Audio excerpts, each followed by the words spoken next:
Hey girl. So I'm really excited about this diary entry because I'm just really excited. I'm gonna get straight to it. So basically, this diary entry is about all my feelings and thoughts about this book called Where to Begin by Cleo Wade. And it's the book that we're reading for the month of July in my book club. And I just really wanted to come on real quick, and not even that I could really talk about everything that came up for me while I was reading this book, but I did want to just touch on some really key things that I definitely want to take with me and, rewatch and things like that. And so the first thing, I'm going to read a couple of excerpts just to kind of like eloquently get the point across, because sometimes I feel like I don't have the words to eloquently or articulate what it is that I'm feeling, but she did a really good job.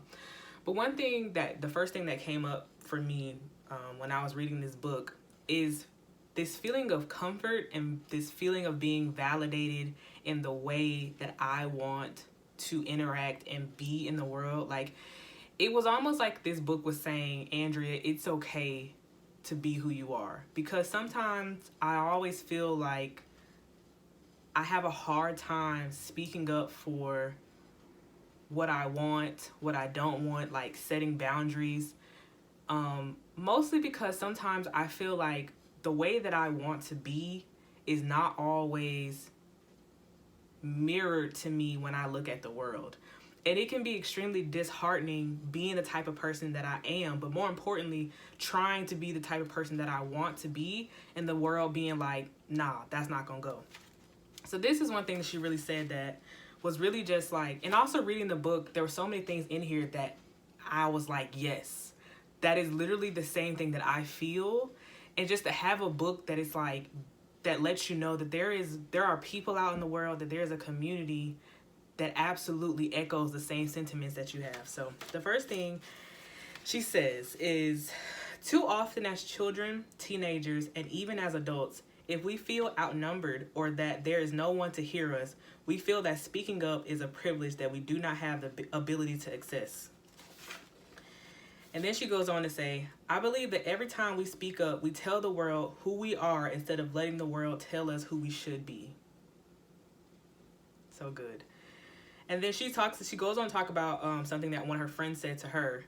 She says, my friend Maud once said, there are times when we must speak, not because you are going to change the other person, but because if you don't speak, they have changed you.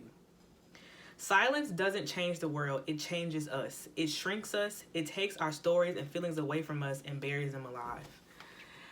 That was so, man, like, when I read that, I was like I said, just a feeling of comfort of being like, Andrea, it's okay to be who you are, because I always have a problem with feeling like, my heart is too soft, I'm too vulnerable, I am too open. I've heard that a lot of times, like I'm too just, whatever it is, however I feel, that's what I'm gonna say. And sometimes it feels like the world is like the complete opposite of that, and it's so hard to feel like my voice and my feelings have a space. And just hearing that, what she said was, it's not always about if the world is going to be like what you're saying, we understand. But when you allow things, people, the world to keep you silent, it changes you. And this is something that also she said in the book, where it's like, you have to get to the point in your life where you have to understand that, what is your freedom worth? Like, I feel like I'm the type of person where being silent about how I feel makes me feel so restricted. And she said in the book, where she was like, what is more important, your freedom or this not wanting to speak? And if speaking makes you feel free, if being an open heart, if being vulnerable, of being on a constant pursuit of bettering yourself makes you feel free, then do that, and don't feel like your feelings or what you want to do is not important. And so that was just like super comforting to me. Another one of the things that was really key, let me make sure I get to my page. This is going back to something that I had literally talked about in my last diary entry, where I was talking about how a very big component of my idea of my feelings of how I want to be and the type of human being I want to be is that it's very important to me about this whole idea about social responsibility. I think life is just hard for everybody. And I just feel like as a human being on this earth going through the same tragedy that is life, we all have a social responsibility to each other, to see yourself in other people and to see other people in yourself. Like that's always been something that's literally what I was saying about I don't know what diary entry it was, but I was saying that for me, the biggest component or the biggest factor in somebody's character is not how they treat people who are in relation to them or who have a direct impact on their life. The thing that matters about your character is how you interact and how you are with people who have no influence on your life, who in some I would say are insignificant. And that's always been really important to me. And she also said something in a book about how your life is made up of all the small moments, you know? And that was so key to me because I'm like, everything about this life that we live is just a summation of all the small moments that we had, all the small interactions that we had, all the moments that we share with each and every human being we come in contact to. And the thought that with each interaction, whether small or big, that being intentional and thoughtful about how you interact with another human being is so important. And this is what she says. We forget that the power to change someone's life is always in our hands. We all have the power to relieve someone's pain with our embrace and lessen someone's suffering with our kindness. That's what she says.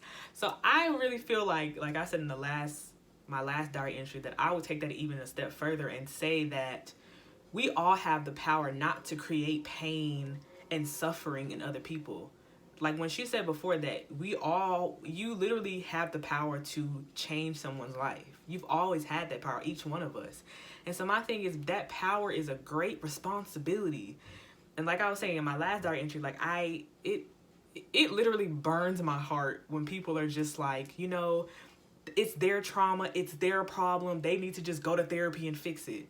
It's like, sure, your stuff is your personal responsibility, but it's also our responsibility as another human being on earth to be intentional, like I said, and thoughtful, and not create holes, trauma, and all these other negative things in other people when we don't have to. Like, it's not necessary to ever do that. And she's also talking about, she gives a lot of different stories as she's telling, you know, going through the book.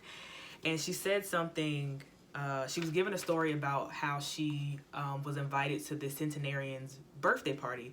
And she was asking the guy, like, you know, what is something that you think would be your best point of advice for the way the world is right now? And the guy simply said to be good to as many people as possible. And I was like, my heart just melted because I'm like, yes, just be good to as many people as possible because it matters. It matters the way you handle people. It matters the way you interact with people. It matters because you have the power to completely change somebody's life. And all the small moments, they add up to the big picture. It's like, I remember this quote from, not even a quote, but this line from Grey's Anatomy. I think it was Dr. Bailey. She was just like, it's one small puzzle piece in the big picture. And I'm like, and she was saying it in the opposite of like, it's not that serious because it's one small component of a big picture. But it's like, every part of a puzzle piece has to be there to make the picture right. And every time there's one little small puzzle piece missing, it makes the picture distorted. And I was like, that means that every piece is important. Even if that's a 2,000 pieced puzzle, every single one of those pieces, they matter. So that was another point that I just thought was really, really good. And so this is actually going to be a lot shorter than I thought it was going to be. I thought it was going to be longer, but I just wanted to get to my main point. So if I have extra time, girl, I'll tell you about the other points I had. You know what I'm saying? Anyways, so this was another point that I really, really enjoyed, right? So she went on to talk about how as you're being intentional and thoughtful about your interactions with people, she kind of has this reframing where, you know, people are always talking about, especially when you're talking with someone who has differing opinions than you do or beliefs, that, you know, sometimes you have to have hard conversations. And she was like, I don't think that we need to have hard conversations, because hard conversations have this connotation of things being not wanted. Like having a hard conversation has this connotation of it being uncomfortable and just, I don't want to do this, and there's a rejection that's already happened from having a hard conversation. And she said a reframing of, instead of having hard conversations, we need to have healing conversations, right?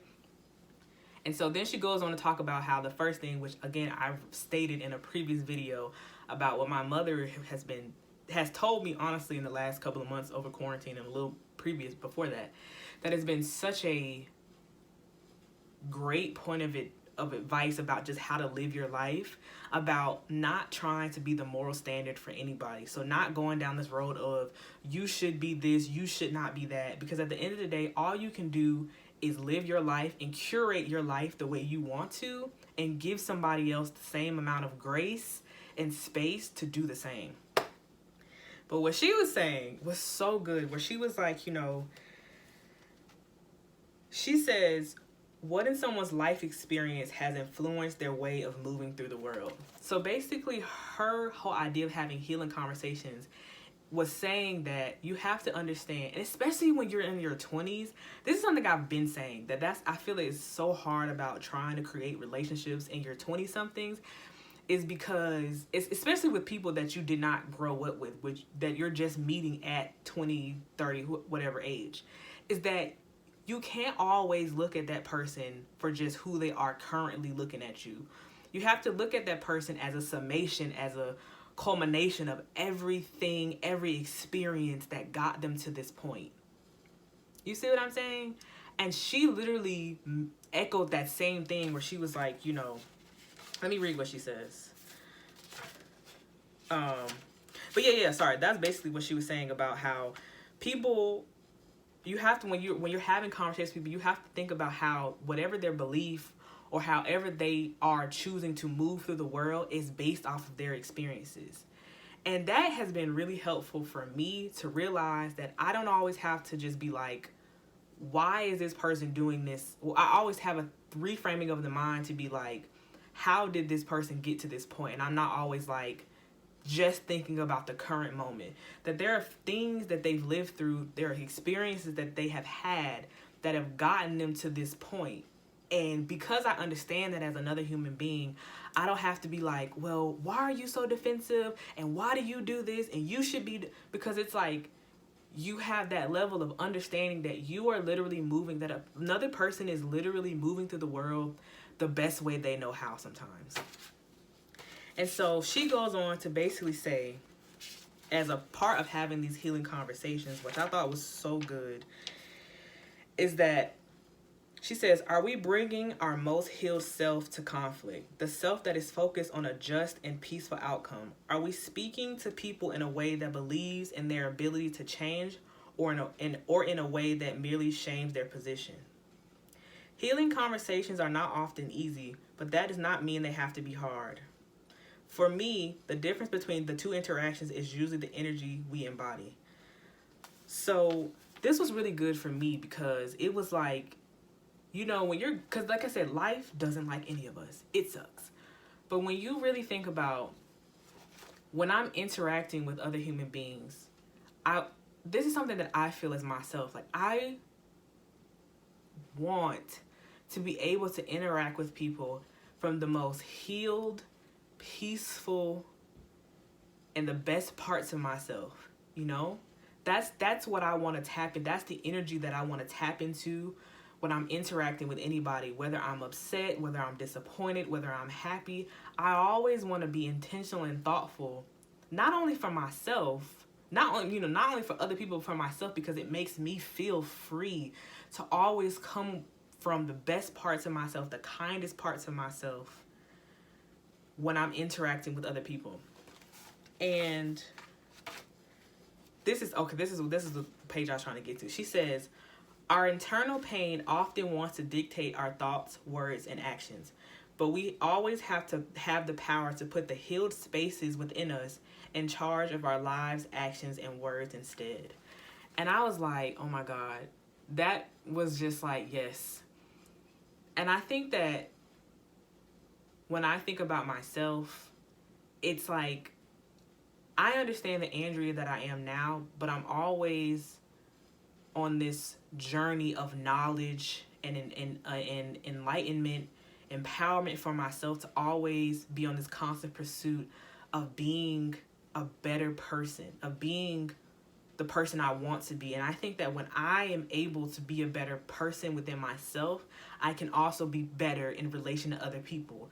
So I can be a better lover, I can be a better daughter, I can be a better friend, I can be a better sibling, I can be a better employee. I want to always, and it is like I said, it's a mindful thing that you have to do. Like, it's not something that is just going to overcome you, that you're just going to have one day, that it is a constant pursuit of wanting to be in the most healed spaces of yourself, and let those be the things that control how you interact in the world. And I thought that was just like, I thought that was so meaningful. So that's everything from the book. And I feel like my last thoughts are just some other thoughts that I had really been playing around with. It's so crazy. Like, in reading this book, God dropped this like crazy thing, or this analogy that I have for my life now. And I ran it by my mom. She was like, you know what? I really like that. That makes a lot of sense. So I said earlier about, when you think about the way that you want to move in the world, I was like, I am the curator of my life. And so I made this analogy where it's like, when you go into an art museum, there's always a curator who creates the theme of a gallery. And so when I think about my life, I am the curator of my life gallery.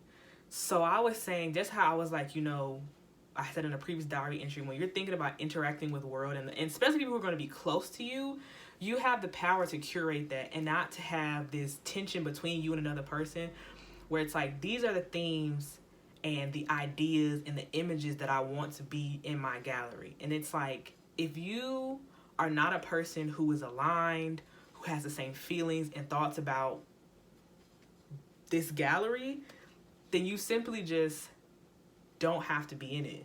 Because there's always going to be a place where you, as an art piece, fit. You're going to fit in some gallery, but it's just not in my museum.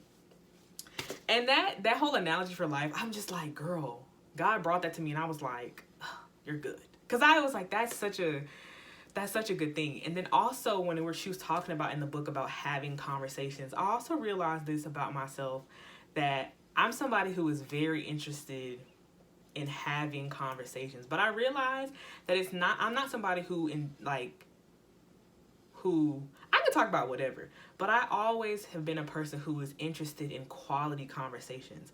And me and my mom were like by this river the other day, and just like sitting and talking. And I was saying, like, as I was, and this is kind of going back to like my love life and things like that, or just being, and just not even just like romantically, but friendships and all that stuff, that sometimes I feel like I didn't have the words to communicate what it is that I needed.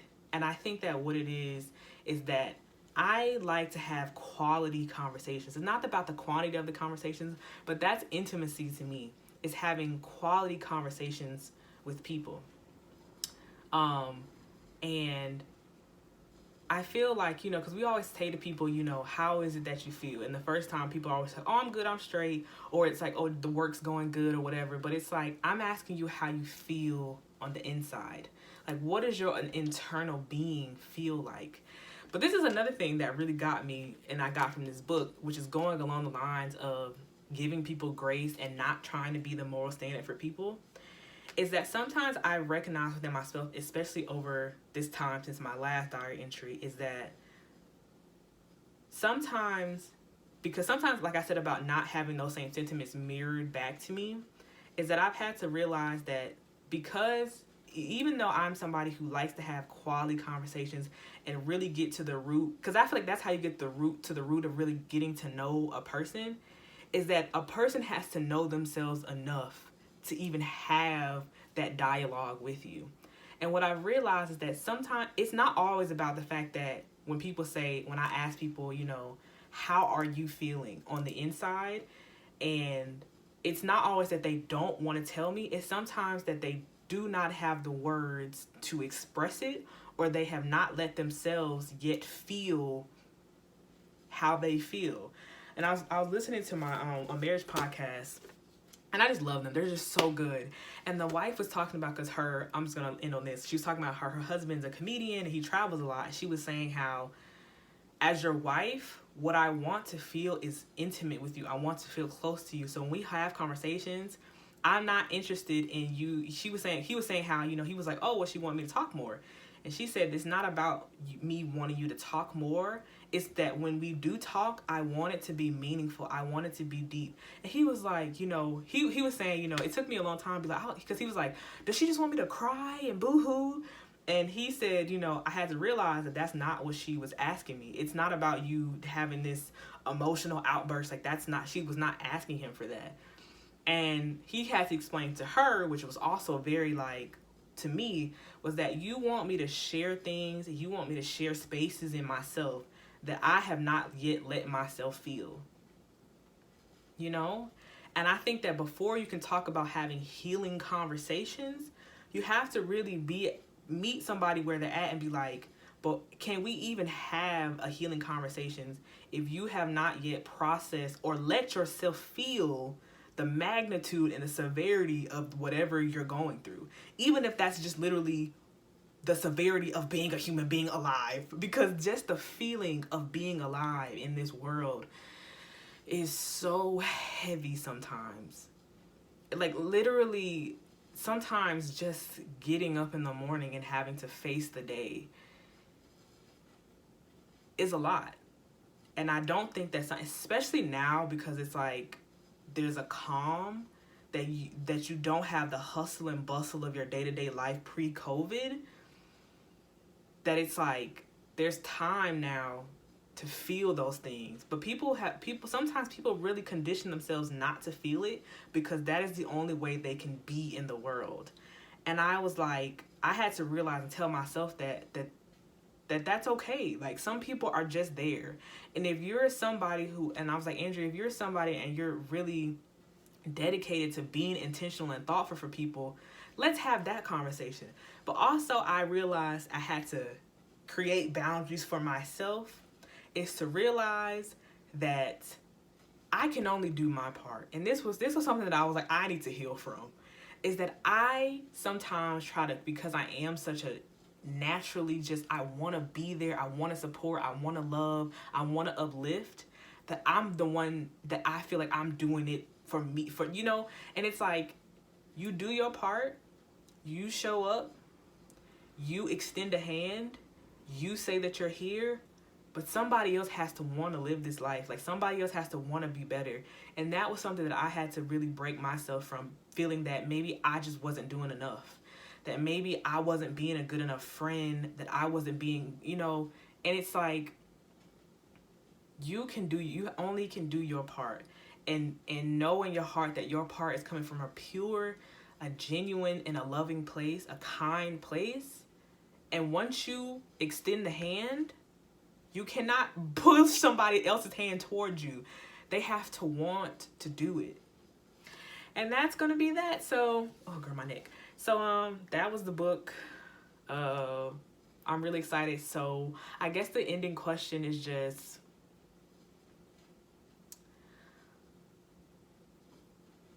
how do you want to be in the world? If that makes sense. What way of being do you want? So girl, reflect on that, really think about that. And also, I've been really realizing that saying things out loud has helped me so much, because I'm like, bro, I be having the thoughts, but I can't say it. Anyways, but that's it, girl. Catch you on the flip side.